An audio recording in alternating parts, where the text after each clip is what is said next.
Hi everyone, it's Richard Creed from Creed Solicitors here. It's my pleasure to give you this video blog on the changes that CBPR2 are going to bring on the cross-border payment regulation. As you can see, I'm working from home today. I've got my daughter's lovely artwork in the background and a few toys. I can assure you that that is her artwork and it's not my abstract musings on payment services law. So specifically I'm going to talk today about Article 3B, which is coming into force on the 19th of April 2020. It states that if you are offering national or cross-border credit transfers within the European Union, and those credit transfers are in euro or in the currency of another member state, and you carry out a currency conversion in relation to that credit transfer, then you need to tell your clients what profit you're making on the FX part of the transaction. I've produced a PowerPoint to set out my musings on this and to try to help better explain when Article 3B does apply and when Article 3B does not apply. So I'll go to the first slide, which is just explaining basically what a credit transfer is. I'm sure you all know this, but it's good just to look at the detail before we go into the detail of Article 3B. So you can see here we've got the client on the left-hand side is sending a payment instruction to the PSP of the client. And we've got the client's payment account just here where money is being sent to the beneficiary's payment account. So the client's calling up the PSP and saying, please send money in my payment account to the beneficiary's payment account. As you can see, the credit transfer is happening here. Money is leaving the client's payment account with the PSP and going to the beneficiary's payment account. It's important to remember that electronic money accounts are payment accounts. So if you're an electronic money institution, just replace in my examples payment accounts for electronic money accounts. What I want to do is go through 3 examples of various different models my clients have used to take money from its clients and do some foreign exchange and send money on again, and give my opinion on whether Article 3B and the obligation to disclose your profit on FX applies to that model or not. So the first model, which I call Model A, is in relation to money remittance. So on the left-hand side here, we've got the client. In the middle, we've got the PSP of the client. And on the right-hand side, we've got the beneficiary's payment account. So your client calls you up and says, I want to exchange £100 into euro. And you can say, yes, I'll give you €120 for your £100. And your client also wants to send €120 onto a beneficiary.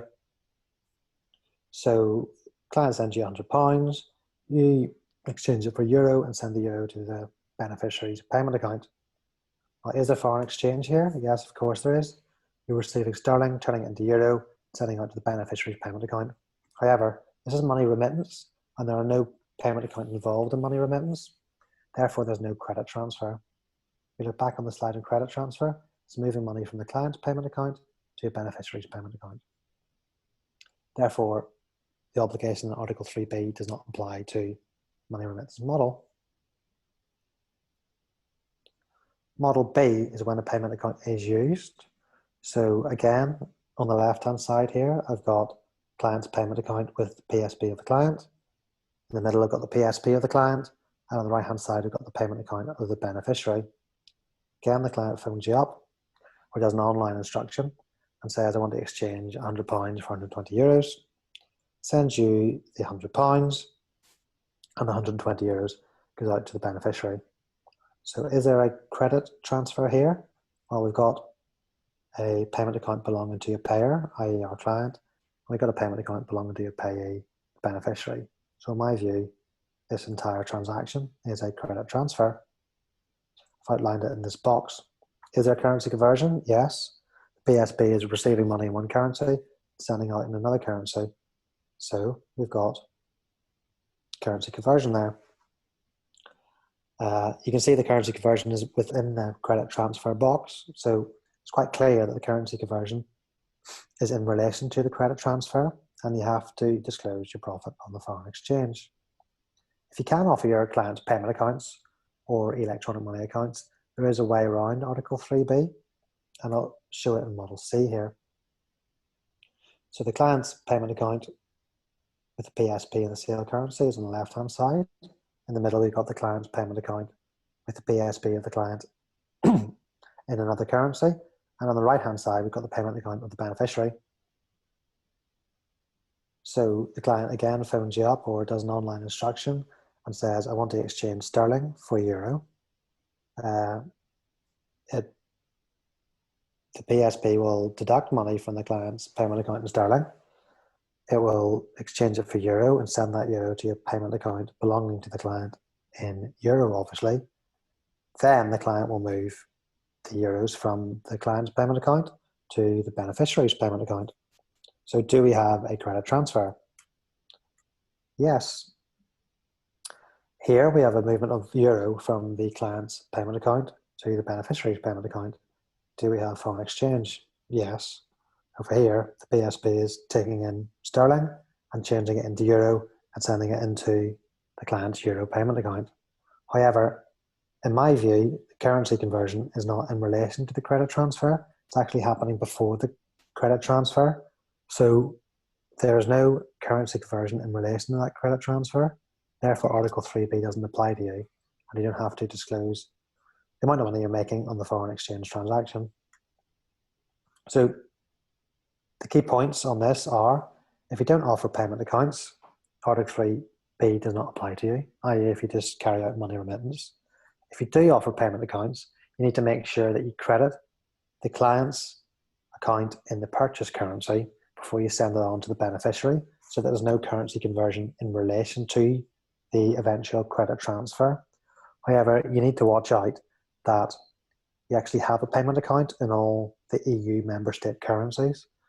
There might be some lesser known EU member state currencies that you don't have payment accounts for. And in that case, you're only left with an option to do currency conversion in relation to the credit transfer. So just work out what you're going to do with that. Also, I'd advise you to make sure your terms reflect what your actual practice is. Aside from being good practice generally, if the FCA look at your terms and don't see clearly what you're doing, they might ask why you're not disclosing your foreign exchange profit to your clients. It's also a good idea to get a legal opinion or write a note internally on where you think Article 3B applies and where you think it doesn't, so that if you have any issues in relation to this, you're sort of forearmed for any FCA questions or competitor questions that come your way. Before I sign off, I just want to quickly mention Brexit. This is one of the red tape cutting regulations that Brexit is going to help us with, in that it will no longer apply after the transition period. Your guess as of the 7th of April is as good as mine as to when the transition period will end. It's currently meant to be the end of December 2020, but as we're in the middle of this coronavirus epidemic or pandemic, and there's been a dip to the economy, I'm not aware of any talks happening between the UK and the EU on a deal for us leaving, or the new trade deal. So it seems to me at this moment in time that that'll be pushed back. So it'll definitely apply from the 19th of April till the end of the year. It may well apply for a lot longer. If you've got any questions at all, please don't hesitate to give me an email or give me a call. Thanks very much.